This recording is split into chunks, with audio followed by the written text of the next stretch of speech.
Welcome back to the DFS Sweatshop. I am your host, DFS Jerusalem, and you can follow me, of course, on Twitter at DFS Jerusalem, breaking down last night's five-game NBA slate. It was a pretty nice slate of games. It was a short slate, of course, so I played lightly.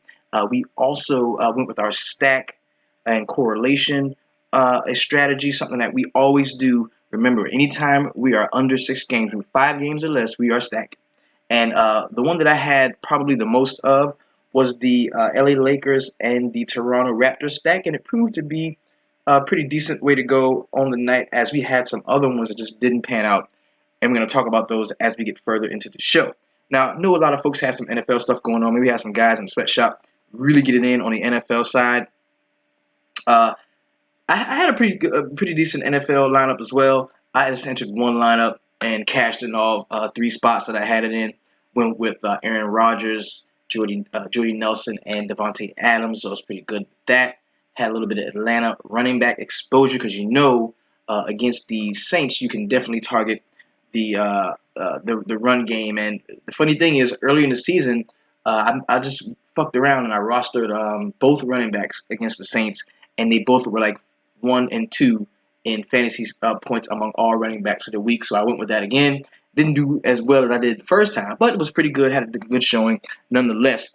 And just wanted to kind of highlight NFL, man, is over. We've come to an end. And of course, my New York Football Giants, we will be headed to Lambeau Field to take on the Packers of Green Bay very soon. That'll be next Sunday. So I'm rooting for my New York Giants. We beat the Redskins' ass in DC on today, so I'm very excited about that. This is a Giants household. Not only is this a DFS sweatshop, this is the New York Football Giants household, and we are always glad anytime the New York Giants can get that win, especially getting into the playoffs and maybe causing some havoc for some other teams. I do not mind going to Lambeau. I do not mind going to Lambeau and playing Aaron Rodgers and the Green Bay Packers. Matter of fact, strong drink to that. Let's do it. Cheers to the Giants. Now, normally at this point in the show, I would go ahead and jump into a Core 4 review. You know that on most slates, any slate above 6 games and above, I will be issuing out my Core 4 plays. The reason for this is because we've got a lot of new guys coming in, and I want to help the new guys start their lineups. So I will be issuing out a Core 4 daily. We're also going to be instituting a FanDuel Core 4 if we have any kind of discrepancies in the FanDuel site and the DraftKings sites, the way they have a different mix of games sometimes. So if the main slate on FanDuel is going to include or not include games that are on DraftKings, I will be issuing a separate Core 4 for all of our FanDuel users. Now, I play both, but I'm just more in tune with what goes on DraftKings. So let's go ahead and just to continue to explain the theory behind the Core 4. What we want to do is we want to streamline our lineups. We don't want to be all over the place because that's how the sharks get us. When we listen to podcasts all day and we listen to this person and that person, and all we hear is names all day. We hear different names all day. And we might wake up, we might look at a slate like tonight. You and I, we're going to walk through the player pricing at some point during the show where we're going to just get a feel for what everybody costs and who we can X off our list as, no, I'm not playing that dude, he's too expensive. Or, man, that dude is really cheap, I'm going to give him a shot. And we get this player pool in our heads just because we're smart and we're savvy DFS players, we're seasoned players, we've been playing for a couple of years, so we know what we're doing, right? And then we go out and we listen to all these different other people, these different podcasts, different sites, and we're listening with the wrong intention. We should be listening to what they're saying just to gauge how they're going to move the needle for the people that don't know what the fuck they're doing. For the people that don't know how to roster people on DraftKings, we should be listening to the other sites to see how they're going to be swayed so that we can stay with what we know is what we want to do. But unfortunately, just like those people, a lot of times we get swayed in the process. So the biggest thing for this show and what I really want to provide is a solid core of players. You can use my Core 4, you can rock with your own, do whatever you want to do, but I just want to have your lineup streamlined. I want to look on a leaderboard, and if you're in first place, I want to see you in second.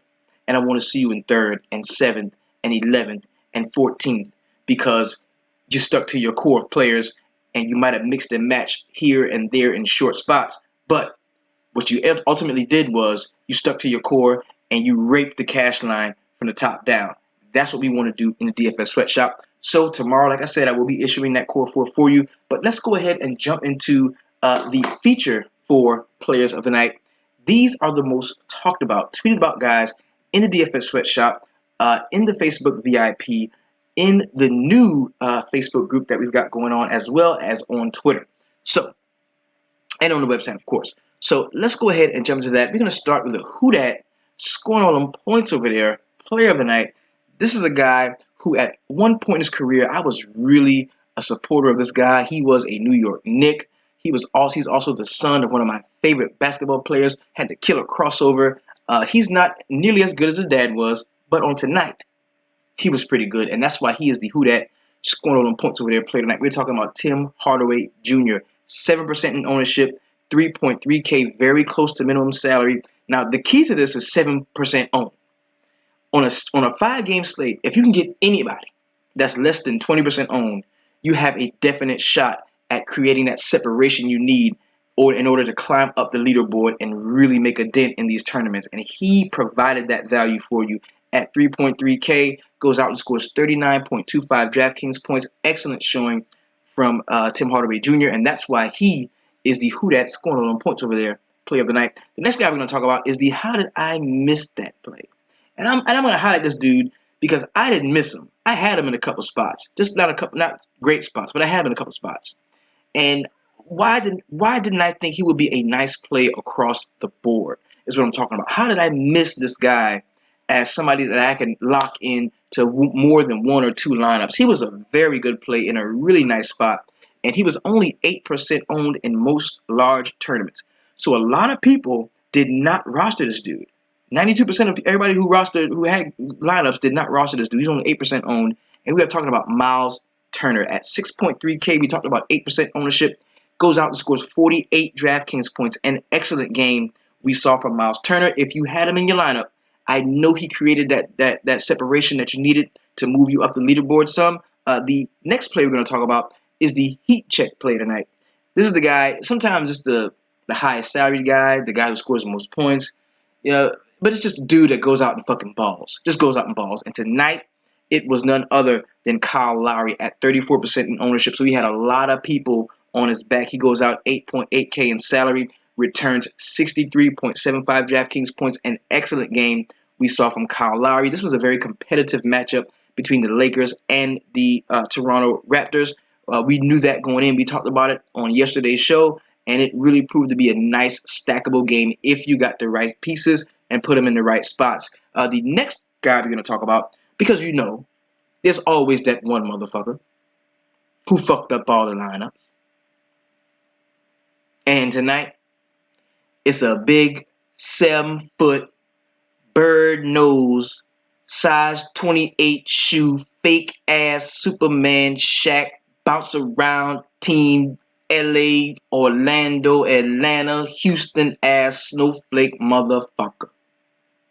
Tonight, Dwight, for the second time, use a motherfucking snowflake with your snowflake ass. You ran off on the plug twice. This your second time being the snowflake of the night, brother.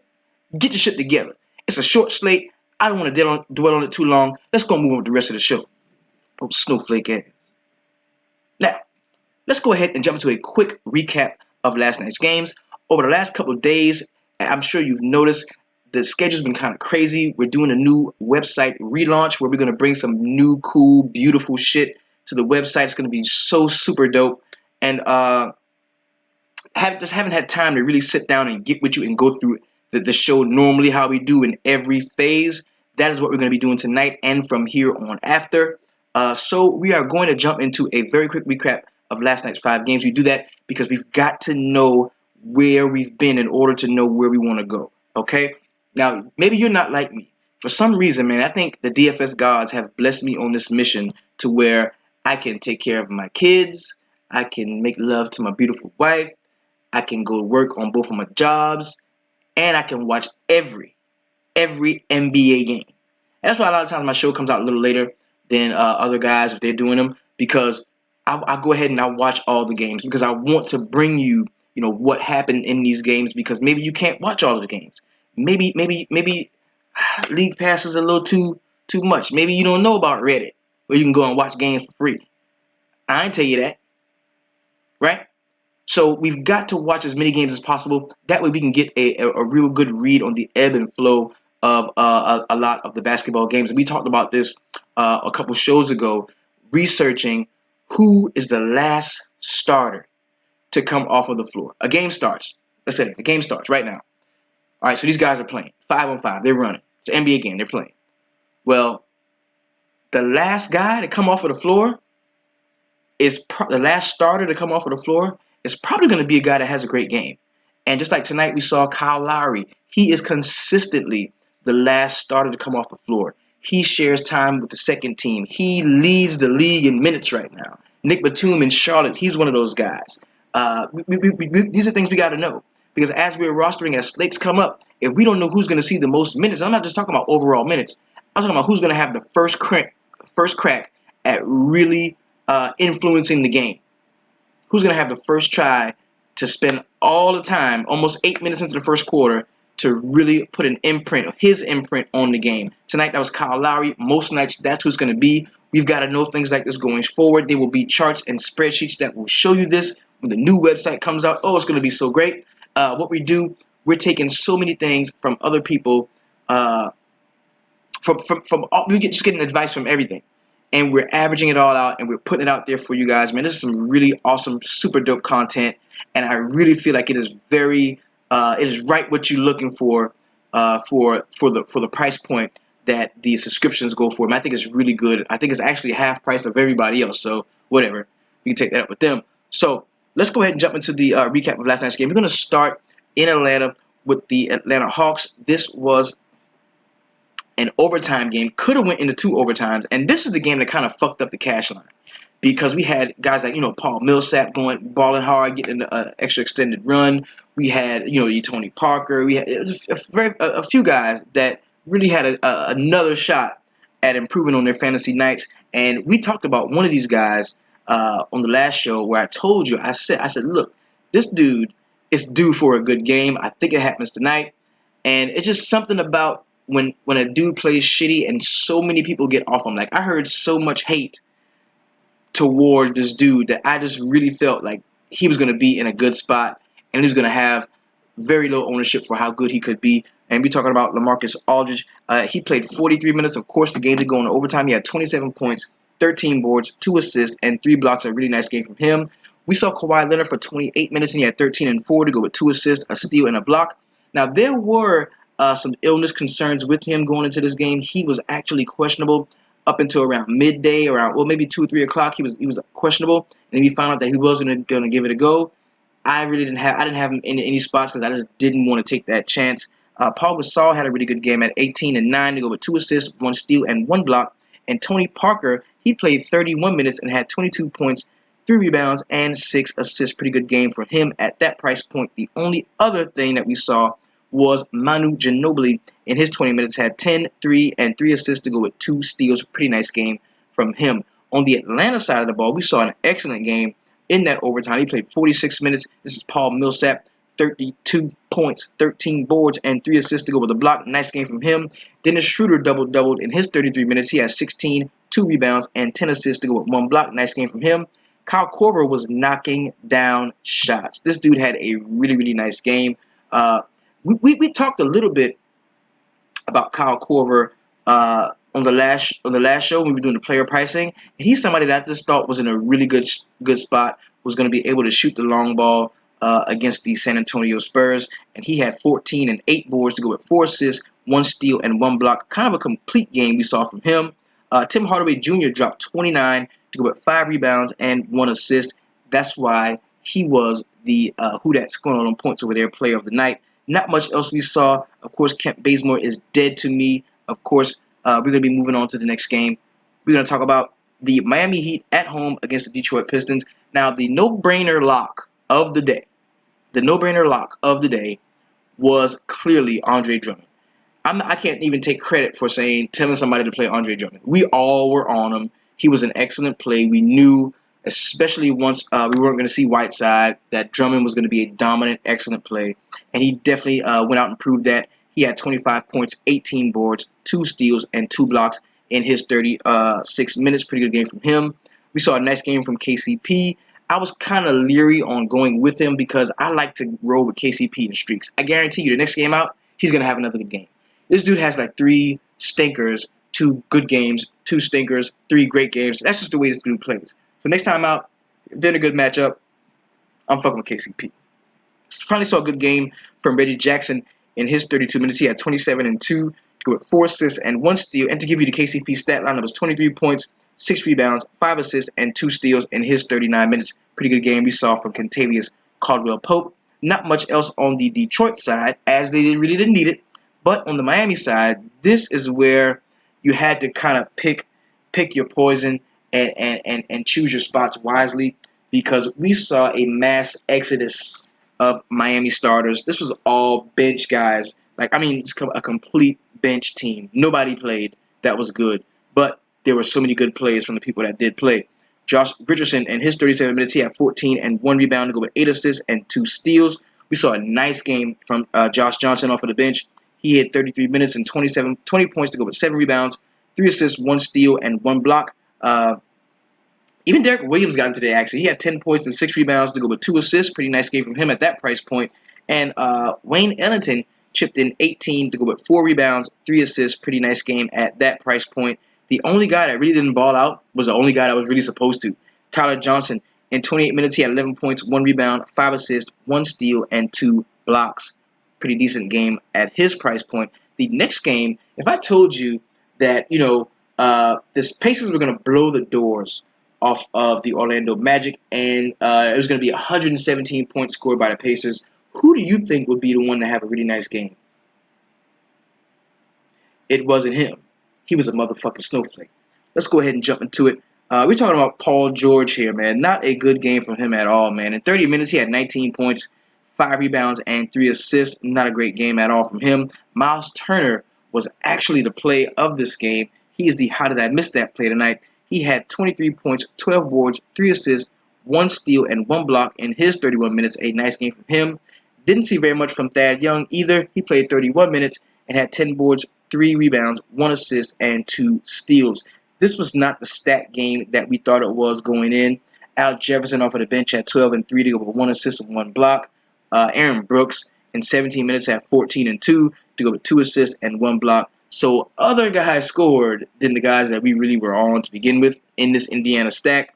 On the Orlando side, Aaron Gordon had a decent game, 13 and 6 to go with 2 steals and 1 block, and Serge Ibaka had 17 and 6 to go with 1 assist, 1 steal, and 2 blocks from him. Nikolai Vucevic continues to come off of the bench, and in his 29 minutes, he had 18 points and 11 boards, go with 1 assist, 1 steal, and 2 blocks. Elfrid Payton, not a good game from him at all. He had 7 assists, but he only had 3 rebounds and 2 points to go with a block in his 28 minutes. Didn't see much else with the exception of Jeff Green.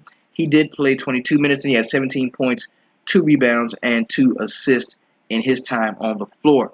The next game we're going to get into is going to be the Minnesota Timberwolves at home taking on the Portland Trailblazers. This game should not have been this low scoring. This was a game that we really thought was going to be a high-paced, high-tempo team. We thought we were going to see a lot of Karl Anthony Towns. This dude got frozen out of the offense, man. We didn't see much of Karl Anthony Towns scoring around the block, even possessing the ball and making those smart decisions that he can make at the top of the key or at the elbow. We didn't see too much of that at all, man. He really was not a part of this game plan, and I don't know why that was the case. But on the Portland side, we saw a career-high night scoring-wise from C.J. McCollum. We knew this was going to happen at some point because Damian Lillard is out, so the usage of McCollum is through the roof right now. And I don't think that we're going to see Dame Lillard for a couple more games. I mean, I think the injury is a lot more serious than we first thought initially.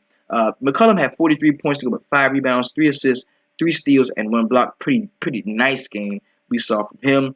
Miles Plumlee had 18 and 8 to go with 3 assists and 1 steal.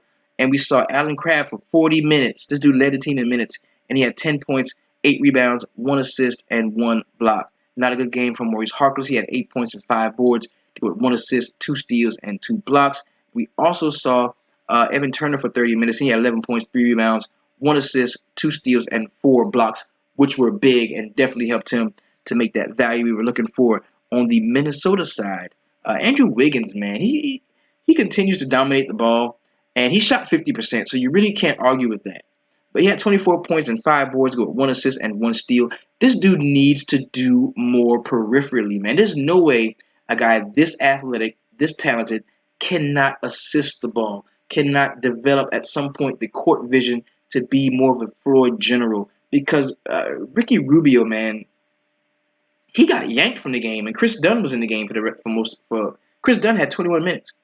Rubio had 26. The starting point guard had 26 minutes and 1 point to go with 6 assists and 2 steals. Not a great game from him at all. And we need to see more of that point forward mentality come from Andrew Wiggins. I think that is where he takes his game to the next level. Karl-Anthony Towns was on a triple-double watch, even though he only had 11 points with 13 rebounds and 6 assists. He also had a block and a steal. Zach LaVine played 35 minutes, and Zach LaVine is the guy for this team. That's why I liked him a couple nights ago. He is the last starter to come off of the floor for some reason. Maybe because he runs like a rabbit and he's a high energy guy, very good stamina, but he didn't have a really good game. 13 and 3 to go with 1 assist and 1 steal. Shabazz Muhammad had a pretty decent game for his price point. 12 points and 6 boards to go with 1 steal. A pretty decent game from him. And Chris Dunn, who we talked about just a few seconds ago, had 21 minutes. He had 11 points, 3 rebounds, 4 assists, 1 steal, and 3 blocks. Is this some foreshadowing for the future? I mean, does this mean something that Chris Dunn was able to log that many minutes in crunch time part of the game? I mean, he played like late into the game, like the whole fourth quarter. So we might want to check on that going forward. Gorgie Jang fell 1 rebound shy of that double-double bonus we love to have. 12 and 9 to go with 2 assists and 2 steals. Pretty good game from him. But we didn't see him block any shots, and we like to see Gorgie go ahead and get a few block shots. The next game and the last game on the slate was the most entertaining game, in my opinion, on the slate, even though we had an overtime game. LA, bright lights, young kids balling, running up and down the court. We saw a lot of good basketball in this game, and I finally saw D'Angelo Russell try to pass the ball to the screener on a pick and pop or pick and roll. I finally saw him do that. So maybe somebody told him that I was telling him that. I was talking about that, and he decided to change the game up. But on the Toronto side, let's start with them. Jonas Valanciunas doubled in 30 minutes. He had 14 and 10 to go with two steals. That was a pretty good game from him. We saw 31 from DeMar DeRozan. Now, DeRozan and Lowry combined for 72 points. I told you on the last show, this is a situation. There are going to be times in the year where I tell you, is Lowry and DeRozan, fire both of them up. And tonight was one of those nights, especially on a short slate. Kyle Lowry did flirt with a triple-double. He had 41 points, 9 boards, and 7 assists. DeRozan, we talked about his 31 points, but he only had 1 rebound, 3 assists, 1 steal, and 1 block. We need him to do more peripherally. And not too much else we saw. Pascal Siakam had 10 boards to go with 4 blocks and 3 points, so he was a good play, better than DeMar Carroll with his old snowflake ass. He had 5 points and 1 block in his 16 minutes. Horrible game we saw from DeMar Carroll. Even Terrence Ross didn't have a really great game. In 23 minutes, he had 11 points and 5 rebounds. Not a great game from him at all. The Lakers side, many of these guys balled. The one guy who's probably been the most consistent Laker over the last 5 games has been Luol Deng. He did play 30 minutes, but he only had 2 points, 3 rebounds, and 2 assists. Not a great game from him at all.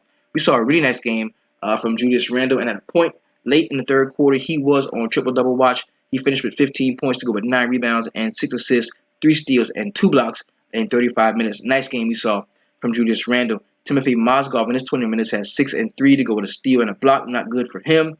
And we saw Nick Young and D'Angelo Russell combine for 54 points. 26 from Nick Young was knocking threes down left and right. He had 2 rebounds and 2 steals to go along with that in 30 minutes. Pretty good game from Nick Young, Swaggy P. And then we had D'Angelo Russell, man. D'Lo had 28 points to go with 4 rebounds, 5 assists, and 1 steal in his 30 minutes. Pretty nice game from him. Tariq Black jumped off of the bench and played 14 minutes, but this dude almost had a double-double in 14 minutes, 9 and 9. He's a very talented player, I'd say. Then we had Thomas Robinson. He had 12 points and 9 boards to go with 2 assists and 1 steal. So a lot of the Lakers did get involved. We didn't see good games from Lou Williams or Jordan Clarkson. They both only played 17 minutes. That was the last game on the slate. And now what we're going to do, we're going to go ahead and jump straight into the player pricing for tomorrow's 8-game slate. If you know me, if you've been following the show, you know how I feel about 8 gamers. that deserves a sip of the Hennessy. 8 games, that is right in my wheelhouse. For some reason, that's just where I live. I love the 8 game slates. I think in part because it's not so big a slate that you feel dumb if you roster a couple players from the same team, but it's not so small that you have to do that. Now you can cherry pick what you want. You can develop a really nice core of players on an 8 game slate. Maybe it has something to do with the amount of roster spots. So think about 8 and 8. So let's go ahead and pull up the DraftKings pricing. And as we talk about this, I'm going to speak vaguely when it comes to actual players and how good or bad I feel like they are as a play, just because we do have some folks that play FanDuel, and if a guy is good on DraftKings, he's good on FanDuel. They have very subtle differences, like the double bonuses and things like that. That does that's kind of hard to shake as a DraftKings player. The fact that I look for the double guys, and you don't get that same bonus on FanDuel, and that's why I have to adjust my thinking sometimes when we build the FanDuel lineups. But I'm going to talk about people in very general terms so that you can use them or not use them on FanDuel for tomorrow's 8 game slate. Now let's go ahead and look at the player pricing. This is just to give us a rough overview in our heads of a pool of players. 8 game slate, maybe a 30-man pool, 35-man pool at most, of guys that we just like, right? And then we're gonna go from there, and we're gonna cook that up, and we're gonna cook up a core four from that, and that is where we're gonna do most of our roster building from. So we're gonna go ahead and start with James Harden. He is the most expensive player on the slate at 12.4K. Washington's Wizards are the 8th-ranked team in the league against DVP, but guess what? Against James Harden, you can throw that shit out the fucking window. We just saw this dude have an epic, probably the best fantasy day I've ever seen out of any fantasy player, period, any sport. This dude scored 103.5 DraftKings points last time out. And is he going to do it again? Probably not. Is everybody going to roster him because he did what he did? Probably so. This dude's probably going to be the highest owned guy on the slate. And fading him tomorrow will be one of two extremes. Either it's going to kill you or it's going to really, really help you. So we've got to go deeper into the other rosters and see if it's really worth playing James Harden or not playing James Harden. I am of the opinion that James Harden at home in this fast-paced offense, we would need him at 12.4K. This is Russell Westbrook territory here. We would need him to score damn near 75, 80 DraftKings points for him to make that 6x value. And just for me, I'm not climbing that ladder that high. I'm not. Because we've got two guys here. Russell Westbrook at 12.3. I'm not fucking with either one of them tomorrow. I'm not. That's robbery. That's too much. I'm not paying that much for them cats. I'm just not going to do it. LeBron James at 10.5 against the New Orleans Pelicans. If I thought, now the only way I would roster LeBron tomorrow, and I love slates like this. This is a good 8 game slate because the top 1, 2, 3, 4, 5, 6, 7 guys, the top 7 guys. Chris Paul's probably going to be out. He's doubtful for tomorrow. The top 7 guys are from 9K, 9.9, all the way to 12.4. So I can hang out at the bottom of this list and get some of the same production motherfuckers going to get for a couple thousand more. And that's going to be my approach tomorrow. I'm not fucking with LeBron. I'm not fucking with Westbrook, and I'm not fucking with Harden tomorrow. I don't think we're going to see LeBron too much tomorrow. This game is going to blow out unless somebody like Kyrie Irving sits or something like that, which I think Kyrie should be back tomorrow. He's going to be questionable, but he should be back tomorrow. All right, so I don't want nothing to do with none of them three. That's just me. Now Giannis is a different story. We know Milwaukee in this they're going to be playing up pace because the pace of the game is going to be dictated by the best player on the floor. That will probably be Russell Westbrook. So I like that. If he can push the pace and get Giannis to push the pace along with him, this can be a really nice scoring game. And also, when I like Giannis, I like Jabari. So that's something to look at. Now we look at Anthony Davis. He is down to 10.3 in the same matchup against LeBron James. Now, if I think it's going to be a blowout, why would I roster Anthony Davis in a blowout with LeBron James? So they're just canceling themselves out. Next play is John Wall, who I love.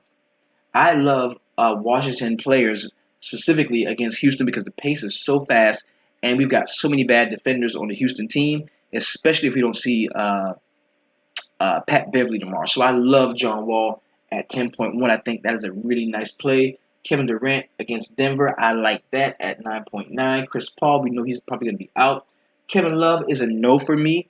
Going up against Anthony Davis for 3 quarters, I don't think I want any part of the Cleveland side.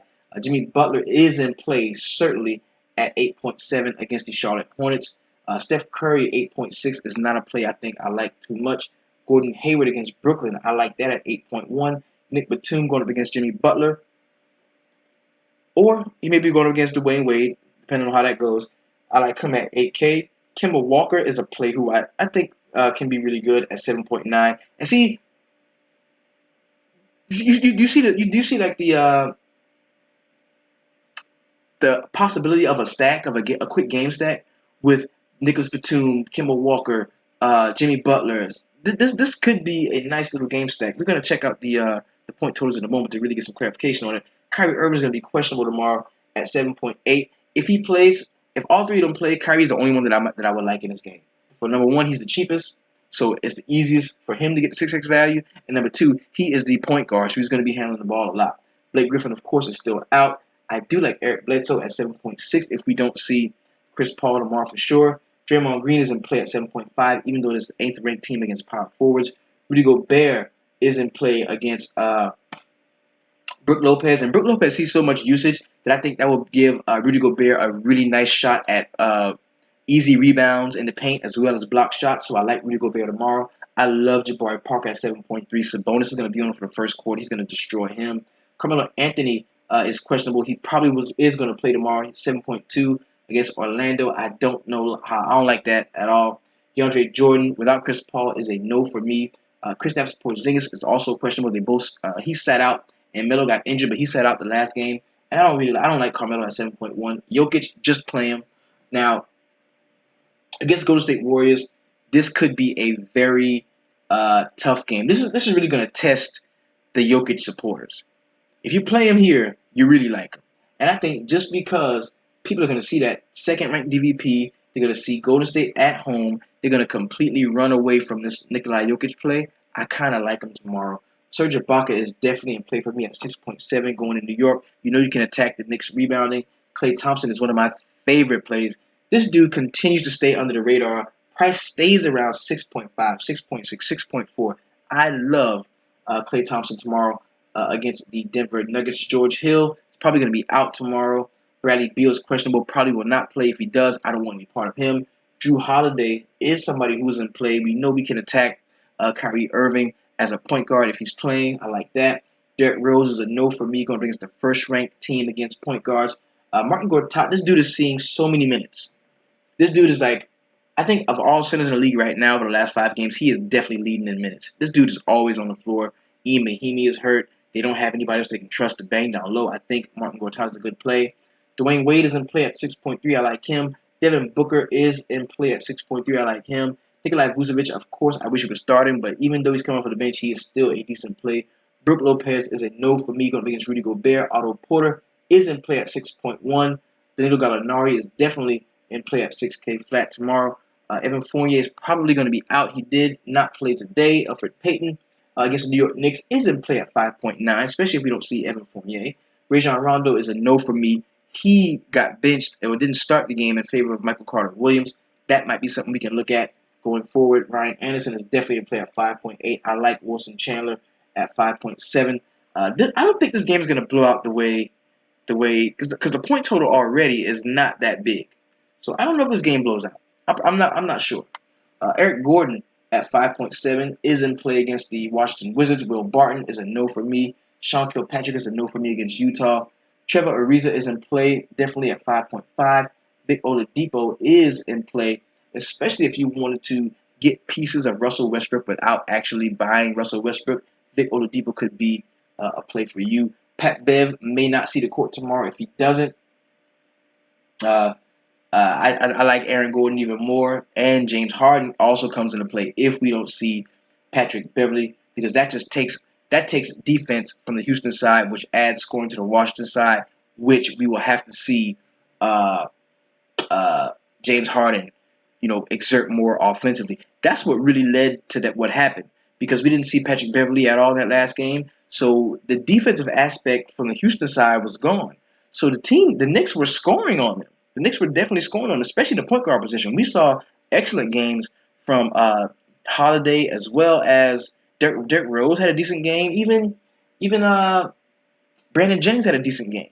So in order to keep pace with all of those guys scoring on the perimeter, we saw Harden go nuts, 50-something points, 15 rebounds, 15 assists. This is an excellent game from him. We might have to see something like that tomorrow. So if Patrick Beverly doesn't play, the only guy that I would even give consideration to at the top would be James Harden.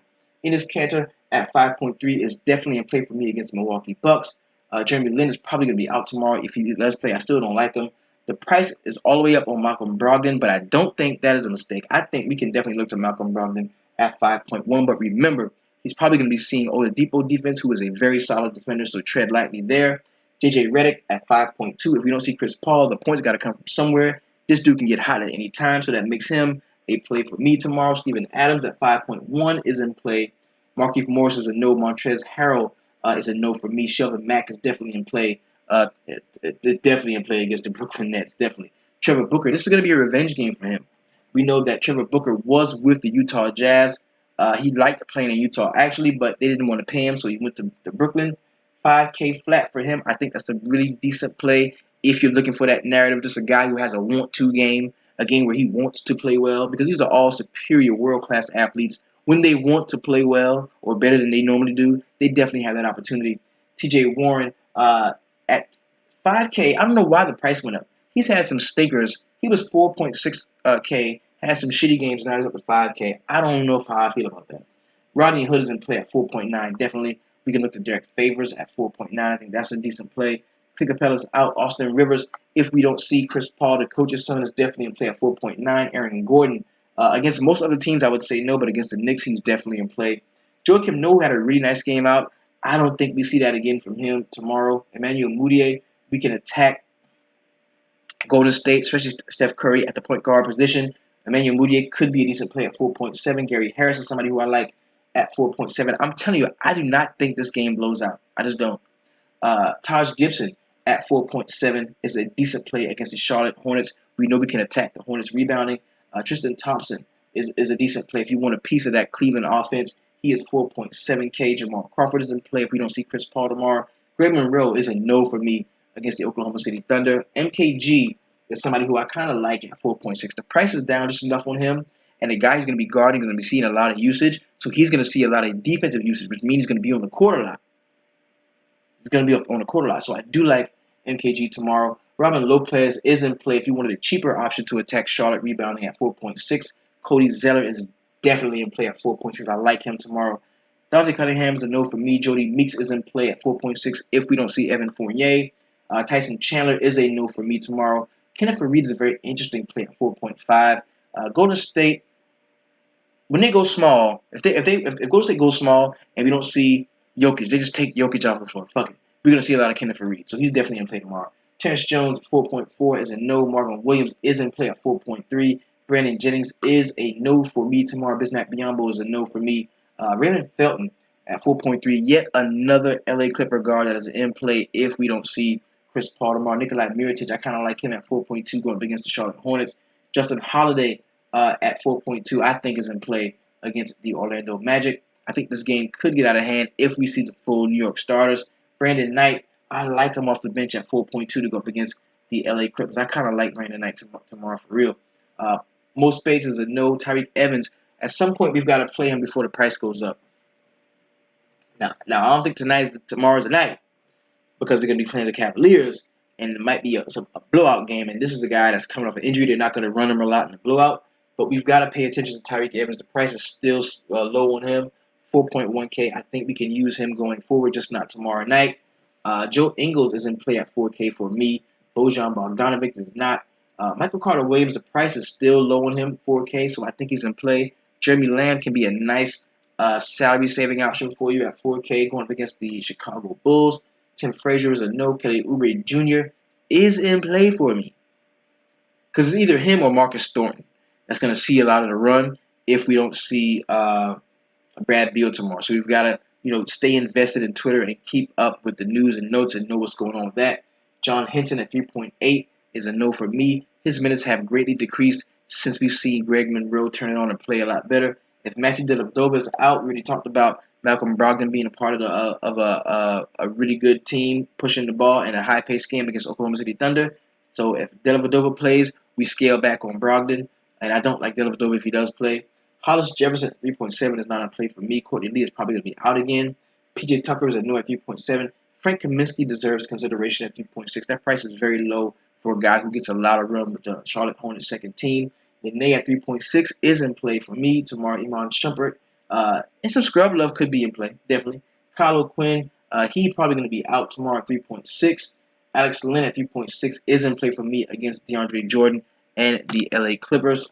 Tony Snell is a no. Sean Livingston, he's probably not going to be playing tomorrow. 3.5K if he does play. I still don't like him because I don't think this game is going to blow out. Justin Hamilton is not in play for me. Ramon Sessions is not in play for me. Marco Bellinelli could be back tomorrow at 3.5. If he goes right back into being that sixth man off of the bench, he definitely deserves consideration. Luke Mambamute, 3.5 is a no. Andre Roberson is a no for me. Andre Iguodala, no. Trey Lyles, yes, at 3.4. He's definitely in play for me. Thomas Doransky, no. Sam Decker is in play at 3.4. I like Sam Decker as a very cheap option. I'm going to have him in a few lineups. He burned a few of us last time out, so people are not going to want to fuck with him. But I think we can look to Sam Decker tomorrow to provide that salary saving that we need if we want to pay up for multiple studs. So we've got a really nice slate, a nice 8-game slate tomorrow. Alex Abrines is definitely, he was in the concussion protocol. He might be straight by now. I need to check on that. So we've got a really nice slate of games, man. And I think that we can definitely get to the money if we invest in the very in the right games. And the only way we can do that is if we check out the point totals. So let's go ahead and jump into that. Now, first game is going to be the Cleveland Cavaliers. They are at home against the New Orleans Pelicans. This game is a blowout. Skip it. I don't want nothing to do with this game. Skip this game. Yeah, fuck this game.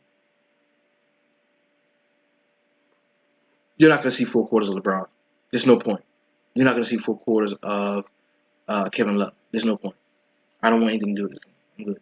Next game I'm going to talk about is the Oklahoma City Thunder going to Milwaukee to take on the Bucks. This is a 211-point total with the Milwaukee Bucks giving up 2 points to the Oklahoma City Thunder. I like that. I like the younger, more like the guy that's chomping at the bit to really make himself a star in this league, be at home as a favorite, kind of help to increase that swag, that confidence. I like that tomorrow, and that's why I like Giannis tomorrow so much. I like Giannis. I like Brogdon if we don't see Dellavedova, and I also like Jabari Parker in this matchup. On the Oklahoma City side, you can go Russell Westbrook all you want. I'm not fucking with it. The price is too high. I'd rather take a discount on the guy next to him and go with Vic Oladipo, who I think is going to be a really nice play tomorrow. We can also go to Enes Kanter as well as Steven Adams is in play in this game. I don't like the Monroe. I don't think that continues. I don't think we see much from the Milwaukee side because Kanter is pretty good, and he's going to be seeing Monroe in the second team. So I think they kind of cancel each other out. So I would definitely, if I had to choose 3 players from this game, it would be Giannis, it would be Oladipo, and it would be Jabari Parker. The next game I'm going to talk about is the Utah Jazz going to Brooklyn to take on the Nets. This is a 203.5-point total with the Utah Jazz giving up 7 points to the Brooklyn Nets. This game is in Brooklyn. So I already talked about Trevor Booker. I think he can have a decent game rebounding against the Utah Jazz. Although I probably won't have very much exposure. This is probably not going to be a great game for the Brooklyn Nets, as I do see them losing. But Rudy Gobert is in play for me, as well as Gordon Hayward and Shelvin Mack. From the Utah side, I kind of like all those guys. On the Brooklyn side, there's not too much to like for me outside of Trevor Booker. It's just too much it is too many good center matchups to waste time attacking Rudy Gobert. Like, why would I fuck with Rudy? This dude said he's the best center in the league. Why the fuck would I attack Rudy Gobert? He did a damn thing against Boogie. So I'm not gonna attack Rudy Gobert. The next game I'm gonna talk about is the Orlando Magic going to New York to take on the Knicks. We've got a little bit of injury news in this game, especially from the Knicks side, where Chris Stapps and Carmelo Anthony were having little injury issues, as well as Kyle O'Quinn. On the Orlando side, Evan Fournier was going through his injury issues, so there is yet no point total out for this game. Uh, just quick hits, man. I think you can attack the Knicks rebounder, man. Ibaka's definitely in play in this game. He is. And Orlando Magic, this is a bad team anyway. And if we don't see Melo or Porzingis, or we don't see both of them, I think we can kind of go too deep on the Orlando side. Maybe some Bismack Biyombo for the cheap, as well as Serge Ibaka. Or even go real cheap with Jeff Green off of the bench, or maybe Aaron Gordon. I think we can attack this New York Knicks team rebounding basketball. That would be my suggestion, the best place to attack the New York Knicks. Now, if we don't see those guys, the big play guys like Porzingis and Melo, you can look to the New York bench guys. The guys are going to be starting, just jumping in. The one I like the most is probably be Holiday, because he's very cheap. And Orlando's really good against point guards. So Derrick Rose and Brandon Jennings probably won't really be a part of any of my lineups. The next game I'm going to talk about is the Charlotte Hornets going to Chicago to take on the Chicago Bulls. This is a 203-point total, and there is no spread. It is even. This is even. So that means we can get some investment in this game. That means this might be a mini game stack where we can roll Batum, we can roll Kimba, we can roll Jimmy Butler, we can roll we can attack the rebounding of the Charlotte Hornets either with a cheaper option in Robin Lopez, or maybe a more expensive option with Taj Gibson. There's many different ways. But on the flip side, I think Cody Zeller is a really nice play in this game. At 4.6K, the price is down on him from 5,000 to 4.6. I think we can take advantage of that. Of course, we talked about Dwayne Wade and Jimmy Butler already. Those guys are pretty decent. And if you wanted some straight-up salary savings, man, you can definitely look to Michael Carter Williams. That price on him, I believe, that price can't be very high on him, because he was just minimum salary, and he didn't ball out, but he had a lot of ownership, though. So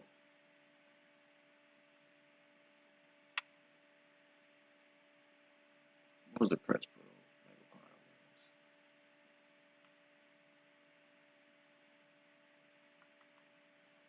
Williams? 4K flat. So that's not horrible for a guy who's going to be starting and playing with people like Jimmy Butler and uh, Dwayne Wade, if he does get the start. So the next game I'm going to talk about is the Washington Wizards going to Houston to take on the Rockets. Um, there is not yet a point total for this game either, because we're dealing with some injuries on both sides of the ball. We know Bradley Beal with that stress fracture in his leg. We're dealing with that. He's probably not going to be seeing the floor tomorrow, as well as Clint Capella is out for an extended period of time. And we didn't see Patrick Beverley in the last game. He may still be dealing with that issue, with that injury issue. So we want to check. We want to stay in tune with Twitter and the beat writers for the Houston Rockets to make sure we know what's going on there. On the Washington side, man, I love John Wall. He's one of my favorite players to roster every night.